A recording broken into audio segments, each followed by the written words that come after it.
I'm stressed out. I keep seeing all this stuff online in the wake of the Charlie Kirk assassination about people who loved him, big followers of him. They were on his side, calling for war, saying this is the last straw. We need to go to war now. There needs to be revenge for this. Almost without exception, every video I've seen like this or post I've seen like this online has two things in common. One, they've never been to war.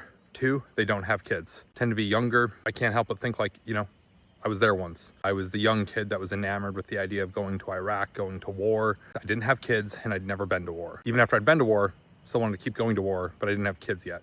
Once you have kids, once you've been to war, you don't want to live in a world like that. You don't want to see war in your own backyard. You don't want to come face to face with what you have seen in those other places and don't want your kids to go through that. You don't want to put your spouse through that. So my biggest message is calm down with the war rhetoric. You don't want a civil war. I promise you do not want that. No matter how hurt you feel right now, no matter how angry you feel right now, you do not want a civil war. You do not want to escalate political violence in a way that will result in civil war. I promise you don't. Instead, biggest recommendation I can give is if you can take it a step further than just not being violent, the next step after that is reaching out to people who think differently than you. Be friends with them. You're going to rub off on each other. You're going to find things that are in common with each other.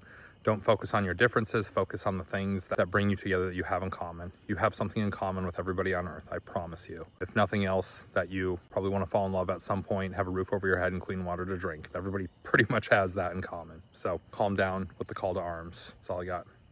Asking real questions, getting real answers, talking to people.